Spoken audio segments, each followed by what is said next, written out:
जय हिंद दोस्तों, आप सभी का स्वागत है आपके अपने YouTube चैनल दबंग क्लासेस पर। तो दोस्तों, आज हम पढ़ने वाले हैं मध्य प्रदेश पुलिस परीक्षा 2022, जिसके हाल ही में एग्जाम कंडक्ट कराए गए थे और जिसके जो प्रीवियस ईयर पेपर है जिसमें पूछे गए जीके, जीएस और साइंस के क्वेश्चन है वो आज मैं आप लोगों के लिए लेकर आया हूं। ये एक सारे के सारे क्वेश्चन आने वाली अबकारी और पटवारी एग्जाम के लिए काफी इंपॉर्टेंट है, तो वीडियो में लास्ट तक जरूर बने रहें। तो चलिए देखते हैं, आज हम पढ़ेंगे यहां पर 12 जनवरी 2022 की सेकंड शिफ्ट में पूछे गए क्वेश्चन।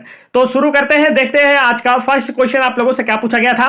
तो फर्स्ट क्वेश्चन यहां पर आप लोगों से पूछा गया था, ब्रिटेन के अंतरराष्ट्रीय व्यापार विभाग द्वारा जारी एक रिपोर्ट के अनुसार भारत 2050 तक दुनिया का कौन सा नंबर का सबसे बड़ा आयातक देश बन सकता है। तो इसका राइट आंसर है ऑप्शन नंबर थर्ड, तीसरा। ब्रिटेन के अंतरराष्ट्रीय व्यापार विभाग द्वारा जारी एक रिपोर्ट के अनुसार भारत वर्ष 2050 तक दुनिया का तीसरा सबसे बड़ा आयातक देश बन सकता है। तो यह 2022 में एग्जाम जब जनवरी में कराया गया था उससे पहले का करंट अफेयर था, वर्तमान में आपके काम का नहीं है। चलिए आगे बढ़ते हैं नेक्स्ट क्वेश्चन की ओर। नेक्स्ट क्वेश्चन की बढ़ने से पहले यहां पर आप लोगों को एक बुक दिखाई दे रही होगी, उसके बारे में आपको बता देता हूं। तो देखिए, आज हम बात करने वाले हैं पटवारी एग्जाम की बेस्ट बुक के बारे में, जो कि चक्षु प्रकाशन की है, और इस बुक को पटवारी एग्जाम के नए सिलेबस के आधार पर तैयार किया गया है। सभी सब्जेक्ट से क्वेश्चन यहां पर रखे गए हैं और सभी सब्जेक्ट को फुल डिटेल में आपको समझाया गया है। साथ ही साथ हर सब्जेक्ट से एमसीक्यू क्वेश्चन भी विथ डिटेल्स यहां पर दिए गए हैं, जिससे आपकी प्रिपरेशन बेहतर हो पाएगी और आपका आने वाले पटवारी एग्जाम में सिलेक्शन हो पाएगा। तो यदि आप लोगों ने अभी तक यह बुक नहीं ली है तो आप तुरंत इस बुक को प्राप्त कर लीजिए। आप फ्लिपकार्ट या अमेजन के माध्यम से ऑनलाइन भी इस बुक को ऑर्डर कर सकते हैं। तो फटाफट बुक को प्राप्त करके पटवारी एग्जाम में सिलेक्शन पक्का कीजिए। तो बढ़ते हैं नेक्स्ट क्वेश्चन की ओर। नेक्स्ट क्वेश्चन में यहां पर आप लोगों को दिया गया है, बाणसागर बांध किस नदी पर है बना है। चार ऑप्शन आपको दिए गए थे और आंसर पूछा गया था बाणसागर बांध किस नदी पर बना है, तब आपका आंसर होगा सोन नदी पर। बाणसागर बांध जो है यह सोन नदी पर स्थित है। सोन नदी का उद्गम अमरकंटक से होता है और यह गंगा की सहायक नदी है। तो ये दो क्वेश्चन भी सोन नदी से आपसे पूछे जाते हैं, आप लोगों को यह भी याद होना चाहिए। आगे बढ़ते हैं नेक्स्ट क्वेश्चन की ओर। नेक्स्ट क्वेश्चन में देखिए यहां पर आप लोगों से क्या पूछा गया था। नेक्स्ट क्वेश्चन में आप लोगों से पूछा गया था 2011 की जनगणना के अनुसार मध्य प्रदेश का लिंगानुपात कितना है। तो 2011 की जनगणना के अनुसार मध्य प्रदेश का लिंगानुपात 931 महिला प्रति हजार पुरुष है। कितना है? 931 महिला प्रति हजार पुरुष, मतलब प्रत्येक 1000 पुरुषों पर कितनी महिलाएं हैं मध्य प्रदेश में? 931 महिलाएं हैं। या मध्य प्रदेश का सेक्स रेशो, या हम कह सकते हैं लिंगानुपात है। आगे चलते हैं नेक्स्ट क्वेश्चन की ओर। नेक्स्ट क्वेश्चन यहां पर आप देखेंगे क्या पूछा गया है। तो नेक्स्ट क्वेश्चन में आपसे पूछा गया है, बंगाल विभाजन के संबंध में सही कथन का चयन करें। चार ऑप्शन आपको दिए गए, पूछा गया है बंगाल विभाजन के संबंध में सही कथन का चयन करना है आपको। तो इसका जो राइट आंसर वह है, अंग्रेजों ने विभाजन के कारण के रूप में प्रशासनिक सुविधा दी। देखिए, पहला ऑप्शन यहां पर क्या था वो समझ लेते हैं पहले। बंगाल विभाजन के संबंध में सही कथन का चयन करना था। तो पहला कथन, विभाजन से पहले बंगाल ब्रिटिश भारत का दूसरा सबसे बड़ा प्रांत था। तो यह तो गलत है। देखिए, इसके बाद कांग्रेस ने विभाजन का ज्यादा विरोध नहीं किया, गलत, क्योंकि जमकर विरोध किया गया था विभाजन का। वायसराय कर्जन ने 1906 में बंगाल का विभाजन किया, गलत, वर्ष 1905 में किया था, हम सभी जानते हैं। तो यहां पर तीसरा पॉइंट जो था, अंग्रेजों ने विभाजन के कारण के रूप में प्रशासनिक सुविधा दी, तो यह बिल्कुल सही है। देखिए, बंगाल का जब विभाजन अंग्रेजों के द्वारा किया गया तब कर्जन के द्वारा यह सफाई दी गई कि यदि हम दो विभाजन कर देते हैं तो इससे क्या होगा, प्रशासनिक सेवाएं अत्यधिक रूप से और सुविधाजनक रूप से दी जा सकेंगी। ये एक्सक्यूज या कारण किसके द्वारा दिया गया था? अंग्रेजों के द्वारा विभाजन के लिए दिया गया था। तो यहां पर यही आपसे पूछा गया था। आगे चलते हैं नेक्स्ट क्वेश्चन की ओर। नेक्स्ट क्वेश्चन में देखते हैं आपसे क्या पूछा गया है। तो नेक्स्ट क्वेश्चन में यहां पर पूछा है, झूमर लोक नृत्य निम्नलिखित में से किस राज्य से संबंधित है। चार ऑप्शन आपको दिए गए हैं दोस्तों और पूछा गया है झूमर लोक नृत्य किस राज्य से संबंधित है। तो इसका जो राइट आंसर है वो आप लोगों को बताना था, झारखंड, राजस्थान, महाराष्ट्र या मध्य प्रदेश। तो इसका जो राइट आंसर है वह है आप लोगों का झारखंड से। और यहीं पर अगर घूमर होता तब क्या होता? तब होता आपका राजस्थान से। दोनों में अंतर है। ये क्या है, झूमर है झारखंड, और राजस्थान का क्या है, घूमर है। तो यहां पर जो कैंडिडेट था ये इसे नहीं समझ पाया, ठीक है, आपको लेकिन समझ कर जाना है। घूमर पूछा जाएगा तो राजस्थान, और झूमर पूछा जाएगा तो झारखंड। झारखंड की राजधानी क्या है दोस्तों, झारखंड की राजधानी है रांची। और झारखंड में से क्या गुजरती है, तो आप लोगों को याद रखना है कर्क रेखा। कर्क रेखा भारत के 8 राज्यों से होकर गुजरती है, ध्यान रखेंगे आप। आगे चलते हैं नेक्स्ट क्वेश्चन की ओर। नेक्स्ट क्वेश्चन में देखिए यहां पर आपसे क्या पूछा है, तो नेक्स्ट क्वेश्चन में आप लोगों से पूछा गया है, निम्नलिखित में से किस वर्ष नेहरू रिपोर्ट प्रकाशित हुई थी। 4 ऑप्शन आपको दिए गए थे और पूछा गया था नेहरू रिपोर्ट किस वर्ष प्रकाशित हुई थी। तो इसका जो राइट आंसर वह है ऑप्शन नंबर 1, वर्ष 1928 में। वर्ष 1928 में नेहरू रिपोर्ट प्रकाशित हुई थी, यह आप लोगों को याद रखना है। और वर्ष 1929 में लाहौर अधिवेशन में जो कांग्रेस है इसने पूर्ण स्वराज का लक्ष्य रखा था, यह भी आप लोग याद रखेंगे, आप लोगों से एग्जाम में पूछा जाता है। और यदि आप लोगों से पूछा जाए कि कांग्रेस के प्रथम अध्यक्ष कौन थे, तो अब आप लोग इसका राइट आंसर हमें कमेंट करके जरूर बताएंगे कि कांग्रेस के प्रथम अध्यक्ष कौन थे। तो यहां पर नेक्स्ट क्वेश्चन पूछा गया है, चैत्रोल त्योहार किस राज्य में मनाया जाता है। 4 ऑप्शन आपको दिए गए थे और पूछा गया था चैत्रोल त्योहार जो है किस राज्य में मनाया जाता है। तो इसका जो राइट आंसर है दोस्तों वह है हिमाचल प्रदेश में। चैत्रोल त्योहार जो है यह हिमाचल प्रदेश में मनाया जाता है। हिमाचल प्रदेश की 2 राजधानियां हैं, एक है शिमला, दूसरी है कौन सी है, धर्मशाला है। आगे बढ़ते हैं नेक्स्ट क्वेश्चन की ओर, दोनों आपको याद होना चाहिए, आप लोगों से एग्जाम में पूछी जा सकती हैं। नेक्स्ट क्वेश्चन में आपसे पूछा गया है, तानसेन संगीत समारोह प्रतिवर्ष कहां मनाया जाता है। 4 ऑप्शन आपको दिए गए थे, ग्वालियर, जबलपुर, उज्जैन, भोपाल। तो राइट आंसर होगा ग्वालियर में। तानसेन संगीत समारोह प्रतिवर्ष ग्वालियर में मनाया जाता है। तानसेन का जन्म ग्वालियर में हुआ था। तानसेन जो है यह इन्हें संगीत सम्राट के नाम से भी जाना जाता है, यह भी आपको याद रखना है। आपसे पूछा जा सकता है संगीत सम्राट के रूप में किसे जाना जाता है, तब आपका आंसर होगा तानसेन को। तानसेन का मकबरा ग्वालियर में स्थित है, इनका जन्म भी ग्वालियर में हुआ। तानसेन के बचपन का नाम रामतनु पांडे था। तानसेन जो है यह अकबर के 9 रत्नों में से एक थे। इन्हीं के सम्मान में प्रत्येक वर्ष ग्वालियर में इन्हीं के मकबरे के नजदीक तानसेन संगीत समारोह का आयोजन किया जाता है। आगे बढ़ते हैं नेक्स्ट क्वेश्चन की ओर। नेक्स्ट क्वेश्चन में देखिए आपसे क्या पूछा गया था। नेक्स्ट क्वेश्चन में आपसे पूछा गया था, भारत ने कितनी बार अब तक एशियाई खेलों का आयोजन किया है। 4 क्वेश्चन यहां पर ऑप्शन दिए गए थे और इन्हीं में से आपको आंसर बताना था।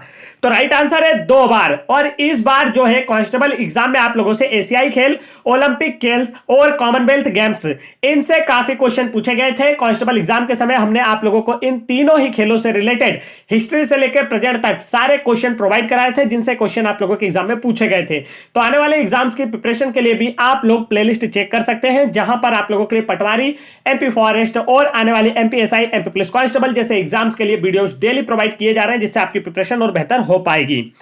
तो देखिए यहां पर पूछा गया था, भारत ने कितनी बार अब तक एशियाई खेलों का आयोजन किया है। तो इसका जो राइट आंसर है वह है ऑप्शन नंबर 3, 2 बार।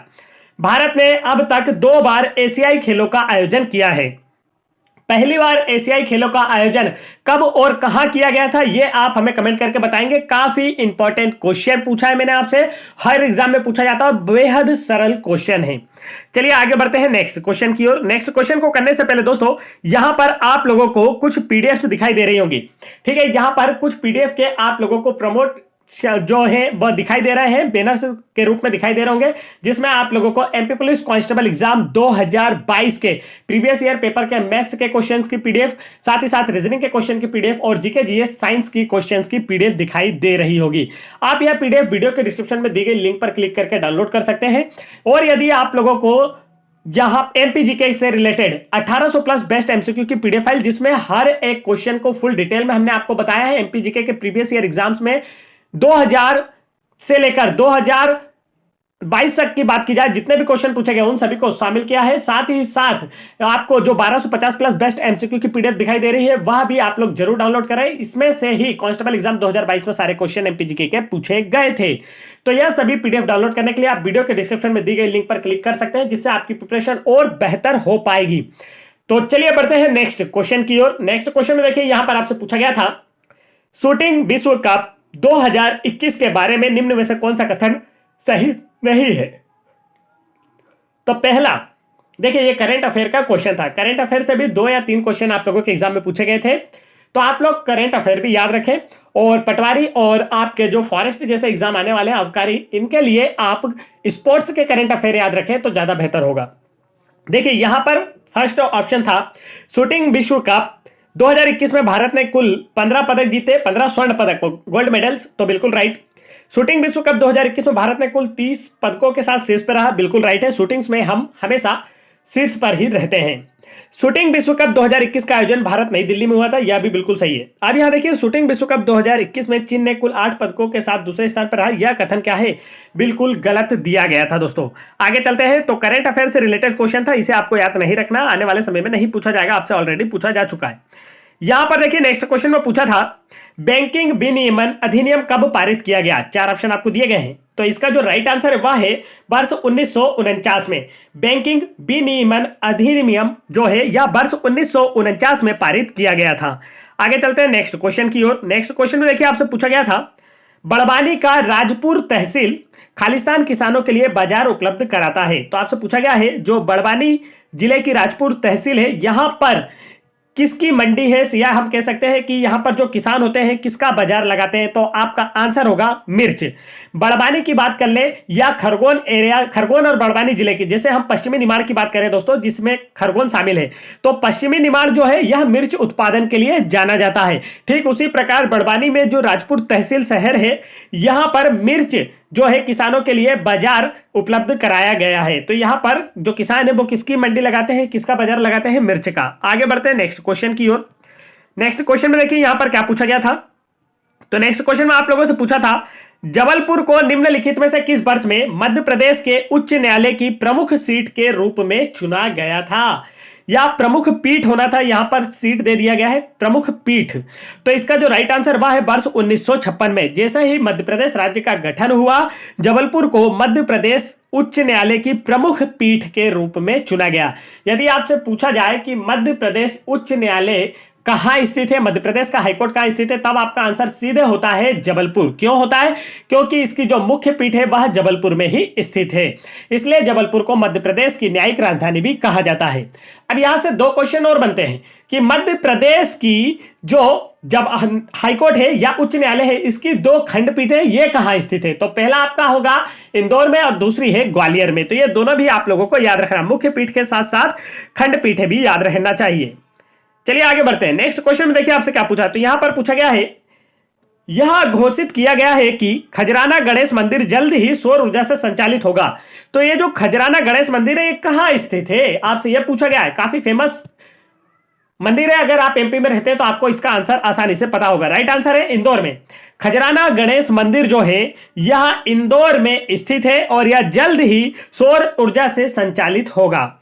और इंदौर जो है साफ सफाई के मामले में भारत में प्रथम स्थान पर रहा है। नेक्स्ट क्वेश्चन देखते हैं। मध्य प्रदेश उच्च न्यायालय में न्यायाधीशों की स्वीकृत कार्मिक संख्या क्या है, 4 ऑप्शन आपको दिए गए। पूछा गया है मध्य प्रदेश उच्च न्यायालय में न्यायाधीशों की बात की जा रही है, संस्वीकृत कार्मिक संख्या क्या है। तो इसका राइट आंसर है वह है option number 2 53। Madhya Pradesh high court या उच्च न्यायालय में न्यायाधीशों की जो कार्मिक संख्या या संस्वीकृत कार्मिक संख्या है वो कितनी है, 53 है। और वर्तमान समय में मध्य प्रदेश उच्च न्यायालय के जो मुख्य न्यायाधीश हैं वो कौन है, रवि मालिमथ हैं। यह भी आपको याद होना चाहिए, आप लोगों के एग्जाम में पूछा जा सकता है। आगे बढ़ते हैं, नेक्स्ट क्वेश्चन देखते हैं क्या पूछा गया था। नेक्स्ट क्वेश्चन में पूछा गया था भारतीय रिजर्व बैंक के 23वें गवर्नर कौन थे। क्या पूछा गया है, भारतीय रिजर्व बैंक के 23वें गवर्नर कौन थे। तो देखिए इसका जो राइट आंसर है दोस्तों वो है डॉक्टर रघुराम राजन। देखिए अब ये क्वेश्चन आपको थोड़ा सा सेंसर फ्यूमर से आपको लगाना था। इसमें सिर्फ एक ही नाम आपको दिया गया है, रघुराम राजन, जो कि मध्य प्रदेश से संबंधित है। रघुराम राजन का संबंध मध्य प्रदेश के भोपाल से है। तो भारतीय रिजर्व बैंक के जो 23वें गवर्नर है रघुराम राजन, इनका जन्म भोपाल में हुआ या भोपाल से संबंधित है, इसलिए इनके बारे में यह क्वेश्चन पूछा गया था। तो भारतीय रिजर्व बैंक के 23वें गवर्नर कौन थे यदि आपसे पूछा जाए, तब आपका आंसर होगा रघुराम राजन। और वर्तमान समय में भारतीय रिजर्व बैंक या आरबीआई के जो 25वें गवर्नर वो कौन है, तब आपका आंसर होगा शक्तिकांत दास। नेक्स्ट क्वेश्चन देखते हैं दोस्तों। नेक्स्ट क्वेश्चन में आप लोगों से पूछा गया है जगदीश शरण वर्मा को किस वर्ष मध्य प्रदेश उच्च न्यायालय के न्यायाधीश के रूप में नियुक्त किया गया था। राइट आंसर है वर्ष 1973 में। जगदीश शरण वर्मा को वर्ष 1973 में मध्य प्रदेश उच्च न्यायालय के न्यायाधीश के रूप में नियुक्त किया गया था और मध्य प्रदेश का जो उच्च न्यायालय कहाँ स्थित है, यह आप मुझे आंसर कमेंट करके बताएंगे। यदि आप वीडियो को ध्यान से देख रहे हैं तो इसका आंसर आसानी से कर पाएंगे। साथ ही साथ इसकी 2 खंडपीठों के नाम भी आपको हमें बताना है। नेक्स्ट क्वेश्चन देखते हैं। नेक्स्ट क्वेश्चन में पूछा है, कौन सा भारतीय राज्य चीन के साथ अधिकतम सीमा क्षेत्र साझा करता है? 4 ऑप्शन आपको दिए गए और पूछा गया इनमें से कौन सा भारतीय राज्य जो है वह चीन के साथ अधिकतम सीमा क्षेत्र साझा करता है। तब आपका आंसर होगा जम्मू और कश्मीर। जम्मू और कश्मीर राज्य जो है हमारा, जिन्हें अब केंद्र शासित प्रदेश के रूप में निर्मित किया जा चुका है, यह चीन के साथ सर्वाधिक सीमा या अधिकतम सीमा क्षेत्र साझा करते हैं दिए गए ऑप्शंस के अनुसार। आगे बढ़ते हैं, नेक्स्ट क्वेश्चन देखते हैं। नेक्स्ट क्वेश्चन में आप लोगों से यहां पर पूछा गया है, सार्क अर्थात दक्षिण एशियाई क्षेत्रीय सहयोग संगठन के बारे में गलत कथन का चयन करना था। तो देखिए, जब गलत कथन वाले क्वेश्चन, यह आजकल एग्जामिनर का प्रमुख पैटर्न हो गया है, इसी तरीके के क्वेश्चन पूछता है। इससे क्या होता है कि जो स्टूडेंट है उसे हर क्वेश्चन में 3 ऑप्शन पता होना चाहिए, तब वह एक सही लगा पाएगा जो रॉन्ग है, नहीं तो उसका आंसर गलत हो जाएगा। जो नॉर्मल क्वेश्चन होते हैं उनमें आपको आंसर पता होना चाहिए, आप टिक कर देंगे, लेकिन इसमें क्या होता है 3 आंसर अगर आपको पता है तब आप सही कर पाएंगे। जिस भी क्वेश्चन के बारे में पूछा गया उसके बारे में 3 जानकारी आपको होना चाहिए, तो ये थोड़ा सा टफ होता है। देखिए यहां पर पूछा है, सार्क दक्षिण एशियाई क्षेत्रीय सहयोग संगठन के बारे में गलत कथन का चयन करना है। तो पहला ऑप्शन, इसकी स्थापना 8 दिसंबर 1985 को हुई थी, राइट है। इसका सचिवालय जो है काठमांडू नेपाल में स्थित है, यह भी बिल्कुल राइट है। और इसके बाद श्रीलंका सार्क का सदस्य है, यह भी बिल्कुल सही है। दक्षिण एशियाई में श्रीलंका भी आता है। अब यहां पर देखते हैं, यहां पर मालदीव सार्क का सदस्य नहीं है, यह गलत है, क्योंकि मालदीव भी क्या है, दक्षिण एशिया क्षेत्र में ही आता है। आगे बढ़ते हैं नेक्स्ट क्वेश्चन की ओर। नेक्स्ट क्वेश्चन में देखिए यहां पर आपसे पूछा गया है, यहां पर पूछा है, देखिए यहां पर नेक्स्ट क्वेश्चन है हमारा, बोरी वन्य अभ्यारण्य मध्य प्रदेश के निम्नलिखित में से किस जिले में स्थित है? तो इसका जो राइट आंसर है दोस्तों वह है होशंगाबाद जिले में। बोरी वन्य जीव अभ्यारण्य मध्य प्रदेश के होशंगाबाद जिले में स्थित है। और ये जो बोरी वन्य जीव अभ्यारण्य है यह बांसों के लिए जाना जाता है, ठीक है। इसमें सर्वाधिक मात्रा में कौन से वन पाए जाते हैं? तो बांस पाए जाते हैं। नेक्स्ट क्वेश्चन देखिए यहां पर पूछा गया है, खालिस्तान एक प्राकृतिक प्रोटीन फाइबर है। 4 ऑप्शन आपको दिए गए, पूछा गया इनमें से कौन सा एक नेचुरल प्रोटीन फाइबर है? तो इसका जो राइट आंसर है दोस्तों वह है रेशम। रेशम जो होता है यह एक प्राकृतिक प्रोटीन फाइबर होता है। आगे बढ़ते हैं नेक्स्ट क्वेश्चन की ओर। नेक्स्ट क्वेश्चन में यहां पर आप लोगों से पूछा गया था, एक क्वेश्चन और पूछा जा सकता है आप लोगों से रेशम से रिलेटेड, कि रेशम का जो कीड़ा होता है उसे किसके पत्तों पर पाया जाता है, किस वृक्ष के पत्तों पर पाला जाता है? तब आपका आंसर होगा सहतूत के पत्तों पर। तो यह क्वेश्चन भी एग्जाम में पूछा जाता है, आप लोगों को याद होना चाहिए। आगे बढ़ते हैं, नेक्स्ट क्वेश्चन में पूछा है, कौन सा हार्मोन रक्त में रक्त शर्करा के स्तर को नियंत्रित करता है? तो इसका जो राइट आंसर है वह है इंसुलिन। इंसुलिन जो है यह रक्त में रक्त शर्करा के स्तर को नियंत्रित करता है। मानव शरीर में इंसुलिन का जो स्त्रावण है वह किसके द्वारा होता है? तो अग्नाशय के द्वारा होता है। और यह शरीर में रक्त अर्थात ग्लूकोज की मात्रा को नियंत्रित करता है। अगर शरीर में इंसुलिन की कमी आएगी तो ब्लड में रक्त की मात्रा में वृद्धि होगी, जिससे मानवों में मधुमेह रोग या शुगर रोग होता है। आगे बढ़ते हैं नेक्स्ट क्वेश्चन की ओर। नेक्स्ट क्वेश्चन में देखिए यहां पर क्या पूछा गया था। नेक्स्ट क्वेश्चन में आप लोगों को साइंस से ही क्वेश्चन पूछा गया था कि विषम को चुने। तो देखिए यहां पर समुद्री एनीमोन, सैंडबॉर्म, केचुआ, जोक, इनके बारे में पूछा गया है। तो ये समुद्री एनीमोन जो है यह अलग है, सैंडबॉर्म, केचुआ, जोक ये सभी क्या है, एक ही संघ से संबंधित है। आगे बढ़ते हैं नेक्स्ट क्वेश्चन की ओर। नेक्स्ट क्वेश्चन में यहां पर पूछा है, व्यस्त चौकों में रहने वाले लोगों को सांस लेने में तकलीफ और सांस की अन्य समस्याओं जैसी समस्याओं का सामना करना पड़ता है, इसका कारण क्या है? तो इसका जो राइट आंसर है दोस्तों वह है वायु प्रदूषण। व्यस्त चौकों में रहने वाले लोगों को सांस लेने में तकलीफ और सांस की अन्य समस्याओं जैसी समस्याओं का सामना करना पड़ता है, और इसका कारण, मुख्य कारण जो होता है वायु प्रदूषण। व्यस्त चौके, जैसे कि हम अगर बात कर लें कि आपने गांवों में देखा होगा जो महिलाएं होती हैं वह लकड़ियां, चूल्हे पर लकड़ियों को जलाकर रोटियां बनाती हैं या खाना भोजन पकाती हैं, ठीक है। तो अब लकड़ियां जलती हैं, कभी कभी क्या होता है, अधिकतर होता है कि लकड़ियों से क्या निकलता है, धुआं निकलता है। तो वही जो धुआं है वह क्या होता है, सांस की अन्य तकलीफों का कारण बनता है, मतलब सांसों की समस्याओं का कारण बनता है। तो प्रमुख कारण किसका हो गया, वायु प्रदूषण का कारण हुआ। आगे बढ़ते हैं नेक्स्ट क्वेश्चन की ओर। नेक्स्ट क्वेश्चन में देखिए यहां पर क्या पूछा गया था। नेक्स्ट क्वेश्चन में पूछा था, सौर विकिरण को निम्न में से किस उपकरण का उपयोग करके मापा जाता है? तो इसका राइट आंसर है पायरोमीटर का। सौर विकिरण को पायरोमीटर का उपयोग करके मापा जाता है। काफी इंपॉर्टेंट क्वेश्चन है, आप लोगों को याद होना चाहिए। देखिए यह वाली जो शिफ्ट थी काफी इजी थी, जिस भी बंदे ने इस शिफ्ट में एग्जाम दिया होगा 80+ नंबर आसानी से लेकर आया होगा। यहां पर देखिए नेक्स्ट क्वेश्चन में पूछा था स्पंज का कंकाल किसका बना होता है? 4 ऑप्शन आपको दिए गए दोस्तों और पूछा गया है स्पंज का कंकाल किसका बना होता है? तो इसका जो राइट आंसर है वह है स्पंजिन का। स्पंज का जो कंकाल होता है वह किसका बना होता है? स्पंजिन का बना होता है। और स्पंज जो है यह भी सब क्या है? एक कोशिकीय जीव के ही उदाहरण है। नेक्स्ट क्वेश्चन की ओर बढ़ते हैं। नेक्स्ट क्वेश्चन में यहां पर देखिए आप लोगों से क्या पूछा गया है। नेक्स्ट क्वेश्चन में आप लोगों से यहां पर पूछा है निम्नलिखित प्रश्न में दो कथन है जिनमें से एक को अभिकथन दूसरे को कारण के रूप में लेबल किया गया है। आपको इन दोनों कथनों की सावधानी पूर्वक जांच करनी और दिए गए विकल्पों में से प्रश्न का सही उत्तर चुनना है।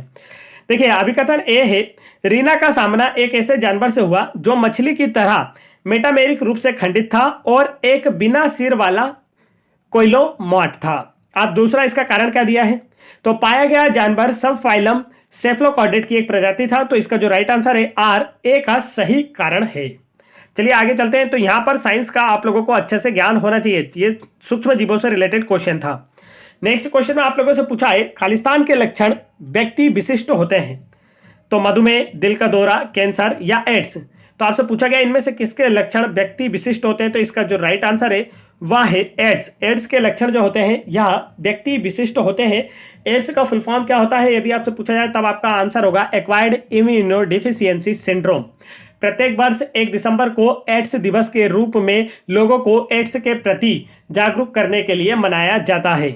एड्स जो है यह यौन संबंधों के कारण उत्पन्न होने वाला रोग है। आगे बढ़ते हैं नेक्स्ट क्वेश्चन की ओर।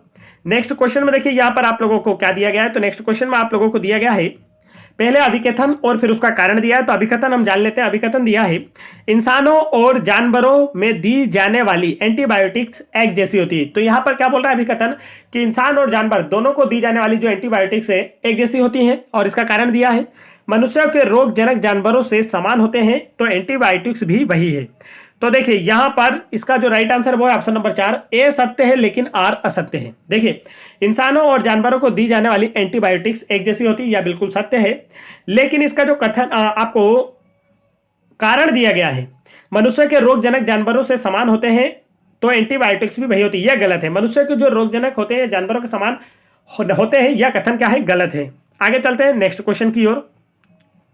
नेक्स्ट क्वेश्चन देखिए यहां पर आपको दिया है निम्नलिखित में से कौन आकशेरुकी के अंतर्गत नहीं आता है? घेंगा, स्लग, रे या विद्रूप। तो इसका जो राइट आंसर वह है रे जो है यह आकशेरुकी के अंतर्गत नहीं आता है। कशेरुकी और आकशेरुकी क्या होते हैं? तो कशेरुकी जीव वैसे जीव होते हैं जिनमें मुख्य रीढ़ की हड्डी पाई जाती है, कशेरुक दंड पाया जाता है, उन्हें कशेरुकी जीव कहा जाता है। और जिनमें कशेरुक दंड नहीं पाया जाता है उन्हें आकशेरुकी जीव कहा जाता है। नेक्स्ट क्वेश्चन में पूछा है बिना किसी पेटेंट के क्या निर्मित और वितरित किया जाता है? तो इसका जो राइट आंसर है दोस्तों बताइए, महत्वपूर्ण दवाएं, जेनरिक दवाएं, टीका या जड़ी बूटी की दवाइयां। तो इसका जो राइट आंसर है वह है जेनरिक दवाएं जो होती हैं यह बिना किसी पेटेंट के वितरित की जा सकती है, निर्मित की जा सकती है। लेकिन यहां पर महत्वपूर्ण दवाएं जो कि इंपॉर्टेंट दवाएं होती है जैसे कि कई बीमारियों की दवाएं और साथ ही साथ टीका और जड़ी बूटियां की जो दवाएं होती है यह पेटेंट लेने के बाद ही क्या की जा सकती है? वितरित की जा सकती हैं, अन्यथा गैर कानूनी होता है। आगे चलते हैं नेक्स्ट क्वेश्चन की ओर। नेक्स्ट क्वेश्चन यहां पर आपको दिया गया है डीओ का मतलब क्या होता है? तो इसका जो राइट आंसर है वह है बी घटित ऑक्सीजन। डीओ का मतलब होता है बी घटित ऑक्सीजन। आगे चलते हैं नेक्स्ट क्वेश्चन की ओर। नेक्स्ट क्वेश्चन में यहां पर आप लोगों को दिया है निम्नलिखित में से कौन रबी की फसल का उदाहरण नहीं है? अब रबी की अगर फसल की बात की जाए तो रबी की जो फसल है दोस्तों यह शीत ऋतु में बोई जाती है। रबी की फसलें शीत ऋतु में बोई जाती है। तो अब शीत ऋतु में बोई जाने वाली फसल कौन कौन सी है? मटर है और गेहूं है, ग्राम है, यह सभी है। लेकिन कपास जो है यह तो भैया खरीफ की फसल है, यह वर्षा ऋतु में बोई जाती है। तो खरीफ फसल अर्थात कपास क्या इसका राइट आंसर है, यह रबी की फसल का उदाहरण नहीं है। नेक्स्ट क्वेश्चन में आप लोगों से यहां पर देखिए कथन और निष्कर्ष से क्वेश्चन पूछे गए थे। तो कथन था ढेर सारा प्लास्टिक हमारे पर्यावरण को प्रदूषित करता है। कारण दिया था प्लास्टिक पर्यावरण में युगों युगों तक चिपका रहता है। तो यह तो बिल्कुल सही है, दोनों सही होना चाहिए भैया। देखिए यहां पर दिया है राइट आंसर ऑप्शन नंबर 4 ए और आर दोनों सत्य हैं। देखिए ढेर सारा प्लास्टिक हमारे पर्यावरण को प्रदूषित करता है क्योंकि प्लास्टिक जो होता है ना इसका विघटन नहीं होता है, यह युगों युगों तक चिपक जाता है। आगे चलते हैं नेक्स्ट क्वेश्चन की ओर। नेक्स्ट क्वेश्चन देखिए यहां पर पूछा है विषम की जांच करें। तो 4 ऑप्शन आपको दिए गए हैं। पहला, मोनेरा साम्राज्य प्रोकैरियोटिक है। दूसरा, बैक्टीरिया कठोर परिस्थितियों में पनपते हैं।